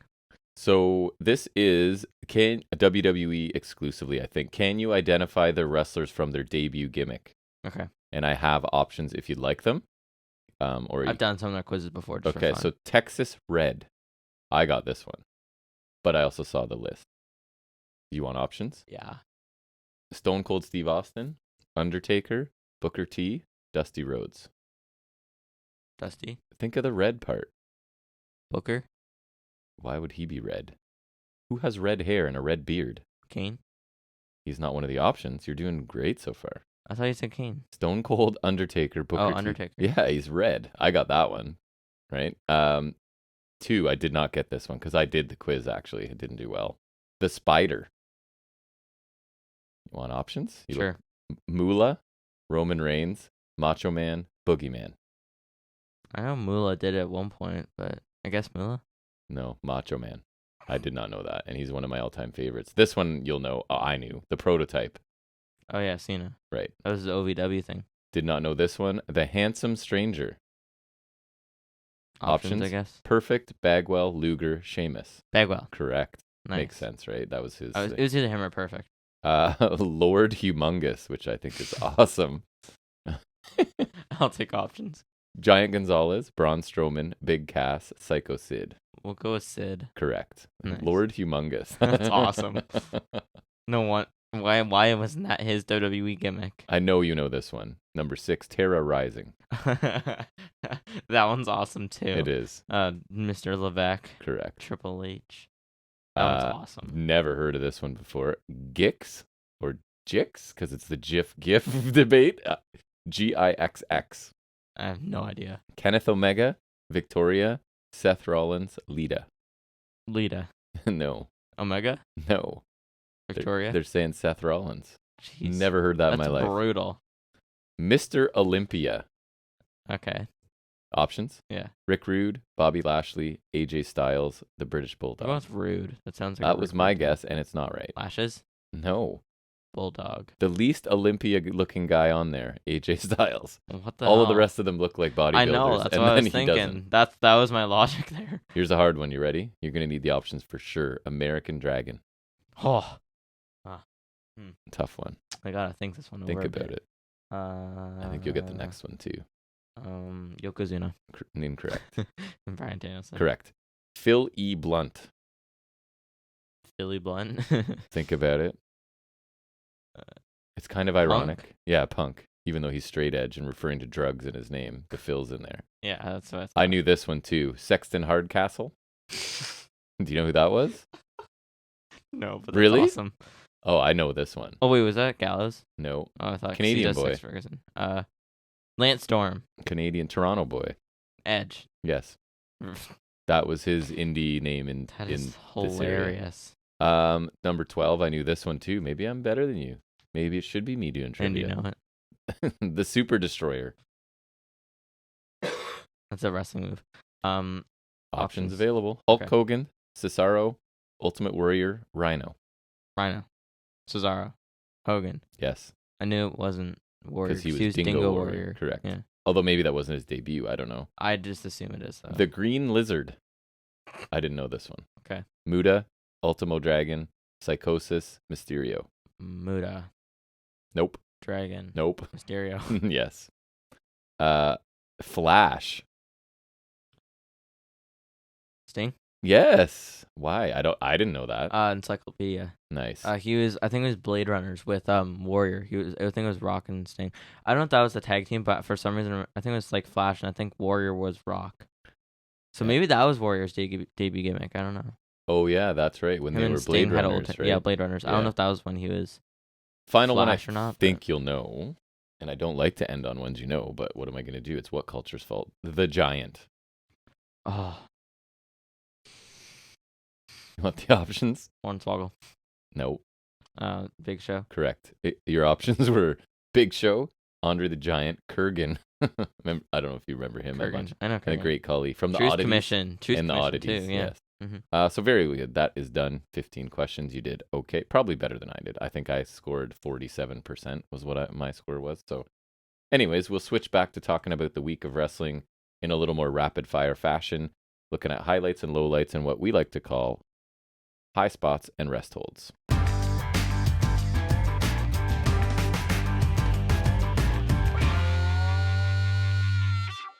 All right, so this week I watched NXT in a few sittings, and then I checked out Impact Wrestling today, watched all of that quickly before we came down here. So I'm going to start with NXT. A high spot for me was, I think the only in-ring... The Good Brothers. No, only in-ring high spot was, I thought the Roxanne Perez Rhea Ripley match was pretty good. I thought heel Rhea Ripley looked pretty cool, because again, I'm not really watching main roster, right? So I don't see a lot of it other than at... I was going to say pay-per-views, but that is wrong. Premium live events. So I actually thought Judgment Day looked cool as a group when they made their entrance. And just a really good dynamic here, right? Ripley is the really big, dominant, mean heel. And then Perez is the tiny, resilient babyface. So I thought that clear dynamic really helped the match. And it wasn't an outstanding match, but I thought it was a really solid TV match. And that clear heel-face dynamic really helped it. So that was, I think, my only in-ring comment that was positive basically on this show. A rest hold for me was, of course, the Good Brothers making an appearance. I was so happy to see them leave Impact, because I watch Impact almost all the time, fairly regularly at least. And I was hoping that they would head somewhere that I don't watch, like main roster would be fine.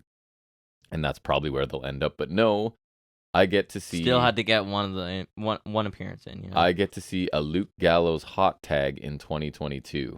I put hot tag, hot brackets tepid tag. Room temperature. So they had a match against Schism. The match wasn't even that bad. I just can't get interested in a Good Brothers anything. So that was a problem for me. Another pretty major rest hold is Chucky, the evil doll from Child's Play and whatever all the sequels are called. Because like every horror movie has to have like a billion unnecessary sequels. He made multiple appearances on this show. Yeah, wasn't that like the shtick last year, right? Yes, with grown adults now having to act afraid of a talking doll, but wait for it, who's not even there in person. He's on a TV screen. Yeah, and right. you grown Are person. they adjacent to it at least? Yeah. You have to act afraid of this doll on a TV screen. So it's really hard to make that look cool. The first time he showed up, he interrupts Grayson Waller promo to announce that the match between Waller and Apollo Crews at Halloween Havoc will be a spin the wheel, make the deal match. No. And then Waller has to look scared and whatever. And then later on in the show, Chucky interrupted a Chase U segment. So he was going over, Chase was giving a lesson on the history of Halloween Havoc, including the some low spots like the debut of the Yeti, and then also my God, they really went there. What was the match with the electrocution in it? Oh, the Chamber of Horrors? Right, so with that Bill as well. The Butcher? But it gets interrupted by Chucky again on a TV screen, and Bodie Hayward gets upset and sort of yells at Chucky, and then Chucky goes on a profanity-laced tirade that is all bleeped out, obviously. And then it ends with Thea Hale dropping an F-bomb that's also censored during her little line. She's just a child. I don't know, man. Like, who thinks these segments are a good idea? Like, are there people who are like, this is the fun stuff in wrestling? You know what I mean? There has to be. There has to be. Because I just groan when I see this, and just everyone that interacts with this doll on a television looks ridiculous, right? There's no way to make that look cool, in my opinion. Oh, it was I hated that last week, because that was when I was watching, it's so just I hated so silly. It's just ridiculous. Another Resthold. This is a specific Resthold. NXT Resthold. Axiom's mask. Okay, like, the mask looks stupid. Like, it's a bad mask. Can we agree? But yes, absolutely. But like, why is that? Like, because he's worn that plenty of time. Like, why is it a Wrestle this one? That's what I'm getting to. B, we all know it's A-Kid. A-Kid looks just fine without a mask, right? C, he's just a kid. In this week's segment, he's trying to have like a normal conversation with Nathan Fraser backstage about how they had this great series of matches, and he respects Nathan Fraser, and he's pulling for Nathan Fraser in the ladder match while wearing the stupid mask, and it just took me completely out of it. And then to add to that, to make this segment even better, Von Wagner comes in and gets to speak several lines in a row. Really doing you over there. So there's that too, right? Yeah, I was saying, like, because I was looking at the Halloween Havoc card, and I was like, they almost had a great ladder match. So I was like, you got Fraser, nice. Oliver Carter, sure. Hayes, great. Yeah. Wesley, nice. Oh, there's Von Wagner. Why is Von Wagner harkens back to In Your House with Cross, right? Yes. And we liked that match regardless. That match was awesome. Because they took him out for 2/3 of it or whatever it was. Let's hope they have a door to put Von Wagner through. So I'll actually have a high spot here. And it is the presentation of Sangha and Veer. Veer Mahan. Because they're two giant dudes, right? Who they're always dressed impeccably in nice tailored suits. And I did see somewhere that Shawn Michaels was talking about doing something different with these two guys instead of making them a tired wrestling trope, which is AKA violent. Which is what they did the first time. Right, like violent, like a evil, while ago. Violent, evil foreigners, right? Right, kind of like I guess like an Indian Wild Samoans kind of thing or something like that. So to get away from that, right, they're looking like sophisticated, kind of normal people. And so say what you will. Whoa, are you saying Indian people are normal? Say what you will about them, like in the ring, not generally when they're presented by WWE. No, they're not. They're all like evil monsters, right? Like not American equals evil. So I thought this was a little bit refreshing, especially Sangha. Sangha, which they're now calling him, which I think is probably more correct. So I kind of like that. And then another high spot. This was probably my favorite thing on NXT this week. It was a Julius Creed Damon Kemp back and forth segment ahead of their match at Halloween Havoc, which if Creed wins, something happens. And if Kemp wins, something else Brutus happens. has to retire. Is there no stakes on it for Creed other than saving his brother? I have no idea. I can't remember. A free fall? I guess not really. But so it was cool because it was split screen, but they're in separate locations, right? So you don't, like Rollins and Riddle. You don't have to have them fight and do the classic like brawling, which is great. And I thought it was really effective. Creed is like doing the like, I'm the all-American boy, right? And Damon Kemp, I don't care what you say, man. He is a really good heel in this role, and it's happened really quickly for me.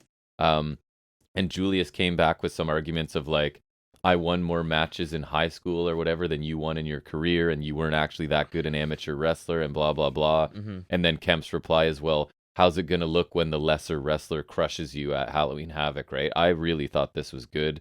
They did a good job of making this feud feel personal. And I really hope the match delivers because Damon Kemp is a really good heel. He made a reference to his brother here, which I'm not or Creed did. It's like you're not even the most talented wrestler in your family or something. So I don't know if that foreshadows what's his face, the guy that I don't like and is probably a dirtbag showing up. But anyways, so I'm now about to switch to Impact. Do you want to sneak some in there, or do you want me to? Yeah, go ahead. I'll go quick. So Resthold, Baron Corbin returns to Raw with our boy JBL. Really? What's the connection gimmick there going on? I guess he's saving Baron Corbin. Oh, is he? I guess. Because is Baron Corbin sad Corbin again or something? Are we doing this reset? And then the high spot was Rollins retaining. I didn't really see much of the match. I just know that he won. So yay. Right. That's it. And I'll do SmackDown once you're done that. Okay. So Impact Wrestling that I just finished before we came down. I'll read it as written. Impact Wrestling Resthold. 2 old men cleanly going over 2 strong wrestlers in their prime in the opening tag match. Who could I be talking about? Oh, I don't know. Good old Tommy Dreamer and Bully Ray beat Juice Robinson and Chris Bay because Ace Austin got taken out in the parking lot of NXT. Whoops, I mean Impact. Well, I mean, wrestling parking lots are the most dangerous parking lots, am I right? Oh, parking lots. So they don't won, get me started. So the old men won decisively in about 6 minutes, and I hate this choice. Why is Impact bringing in retreads like Bully Ray and, no offense, Kaz to win titles and be in main event spots? Are Bully Ray and Kaz going to appeal to fans and move the needle and get them ratings? I'd say at least Kaz is like still capable. He is good in the ring. Do I want him as my main eventer in my company? No. You don't want him to see him on Overdrive, the best. That's so fun. Also, I'd like to put it out here now. They're doing a taping called Winter Warfare. That's my thing. So this is Bullet Club, who's supposed to be cool, right? And Juice Robinson is cool. Chris Bay is a star and deserves better than this. And he just signed like a 4-year extension with Impact. He should get the title. Here's your thank you for signing a contract with us. You're gonna lose to freaking Tommy Dreamer and Bully Ray. Oh my god, I saw super old Bully dudes. Ray beat Juice Robinson with the Bubba Bomb. The Bubba Bomb's such a crappy move. And it's just like dropping him on his ass. Old men who are out of shape and wrestling in t-shirts, beating 2 guys in their prime, right? It's just a bad look for your company. I don't understand. Impact Wrestling High Spot, surprisingly for me, Mia Yim Taylor Wilde match. Oh, I thought you were gonna say Matt Taven. Can't say I'm a huge fan of either of them, but I thought this was a really good TV match. Competitive back and forth, really good pace. I was surprised that Wilde won with a bridging German suplex because that's not. Hold on, so you're telling me you're not a headbutting in charge and you don't like to get wild? I do not like either of those things. So I was surprised Wilde won, but then Mickie James comes out and you're like, oh, your Taylor Wilde is now fodder for James' last run story. Like, that story's not great either because clearly she's not losing until it's a bigger match. It's like the Ric Flair thing with Shawn Michaels. It's just kind of like, here's more people to lose to you. Cool. Oh, who's gonna be her Shawn Michaels? I don't know. Could be Deonna Purrazzo. Yeah, but Deonna Purrazzo doesn't like her. Well, I think it could be that it's either I win the title and then I think she might just like vacate it, sort of thing. She either loses and retires or win the title. Well, so I feel like she should have a title run and like I don't know, that'd be kind of stupid. And then my last one is a high spot. Death of Honor No More, ? Hopefully, please. So decent main event that saw sort of Impact scramble, right, and throw the titles on Heath and Rhino because Taven is taking his quote-unquote talents to somewhere else, right? So in brackets I have Rhino and Heath, more fresh talent, like fresh. Rhino's like 75 years old and Heath's like been around forever. So, like, what is this company doing at this point? Anyways, Eddie Edwards... They're going back to, like, ironically, 10 years ago or so when they relied on a lot of X talent. Right, that's what it feels like. So, Heath and Rhino take the belts because the other 2 are on their way out. Eddie Edwards droned on after the match, eventually calling PCO a bitch. PCO snaps and wrecks them all, so it looks like Bennett and Taven are gone to AEW, hooray. PCO is out of the group, so hopefully this faction just, like, goes away and makes room for something more interesting. And I really hope this isn't, it feels like it though, leading to a push for PCO, like another fresh face, like literally in his 60s, right? When I say Rhino's in his 70s, I'm obviously when he got the Ring of Honor title push, he wasn't fresh. And that was like at least 3 years ago. Right. So it kind of feels like this episode made me feel like it's an anti-youth movement, right? Like Bully Ray, Tommy Dreamer, PCO, Rhino Heath, Mickie James, all prominent roles. All easily on the backside of their careers, right? So I don't know. And Bubba Ray's putting other people on their backside. And then you've got like Ace Austin and Chris Bay and like Juice Robinson. Like all kinds of people in their prime Bailey. or about to enter their Alexander. prime. I would argue Macklin, right? Like Josh Alexander, although you are Moose focusing works. on him. Yes. So I don't know what they're doing. I don't agree with it. But anyways, that's the end of mine. What do you have? Anything else? Resthold. Cross and McIntyre feud still going. Cage match or crown jewel. Whoopi, not going to watch it. No. Resthold. Logan Paul back on SmackDown. Didn't need to see a segment to know it sucked. He's at crown jewel. Not going to watch it. Right. That's Agreed. it. I just wanted to bag on Logan Paul a bit because that seemed funny. I haven't seen the Bray Wyatt segment yet. I'll watch that in a bit. Nice. So that's going to bring us to our final segment, and you did say you have some stuff this week. Do we want to do Halloween Havoc preview? Oh, right. We should do that right here. Run that as... So I will add a different sound in for that one. So let's do... We need like a spooky one. Need a spooky one, A preview of this Saturday's... It won't be spooky because I already know what I'm putting in. It's not spooky. God damn it. I mean, it depends on your perspective. Could be spooky, probably Anything can be spooky with the right point of view. It is our Halloween Havoc preview.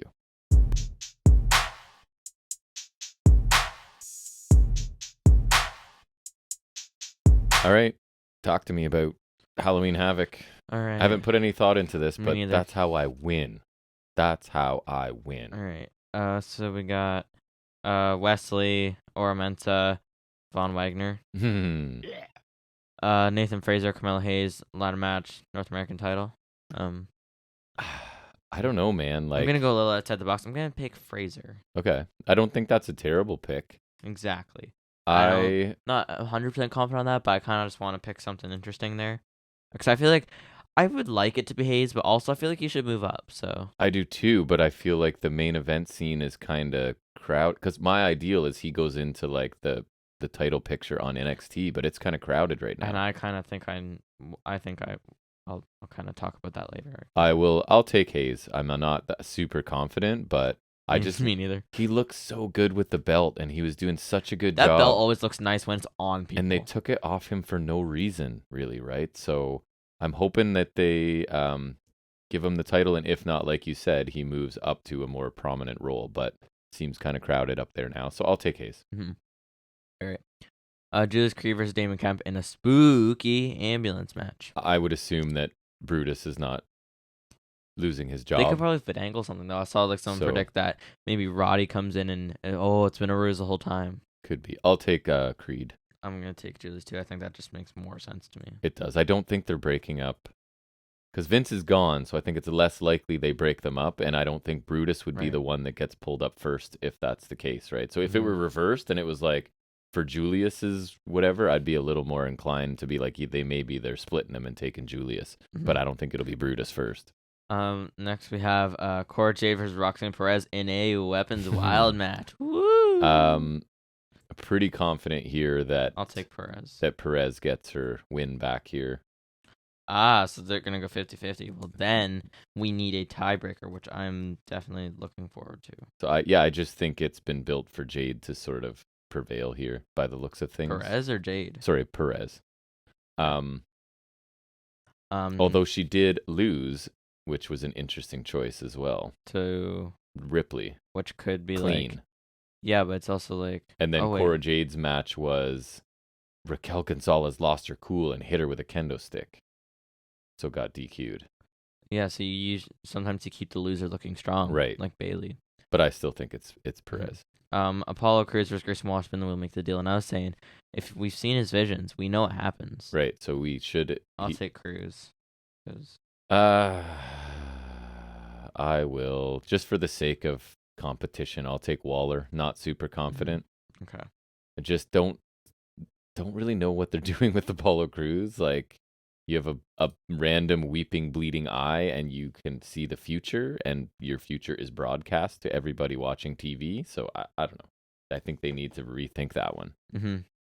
Mandaro's Alba Fire next women's title. I think it's time, so I'm gonna go with Alba Fire. Agree. I'm just probably fueled by hope that it's time, right, to get this off of Mandy Rose and onto Kaylee Ray. Kaylee Ray is awesome. Whole like 100% of her personality is about fire is stupid, but including her name and her bat and setting fires to stuff constantly, like have a little bit of depth, have some layers, right? Like I don't even understand how that's a gimmick. It's like her family history has something to do with fire. Her family got burned alive when she was really young. I don't know. They're responsible for keeping the fire burning, or I don't. But anyways, it's 100% of her personality. She is almost fire. got burned as a child. I am fire. Me fire. But anyway, so I'll take her as well. Mm-hmm. Braun Breaker, Dragunov, JD McDonough. So I'm gonna take Breaker because I think that Theory cashes in because they teased it, and I think it makes sense. I was telling you about this, and I think it makes a lot of sense because I think Breaker is ready enough to go to the main roster. Like, he is. He's pretty polished, and I think he's totally ready. He's totally ready, right? And I don't think there's a clear person to beat him. As much as I love Jordan Devlin, I don't think he's like the clear person to beat Breaker. And same goes for Dragunov. Dragunov's great, but I don't see it. And to me, like, I think they really butchered the whole thing, giving Theory Money in the Bank. I will. This is their way out of it. I'll never buy him in a million years being Roman Reigns in any way. Nobody will. As of now. And so this, like you said, yes, this is their way of getting it off of Theory, and he can come back down to NXT, get more experience, get better, get a solid title run in, and then you could probably build another babyface out of that if you wanted to, and then also it gets Breaker out of there without taking a clean loss, so he looks pretty strong, and he would technically take a loss, so that's like his call-up loss, you know what I mean?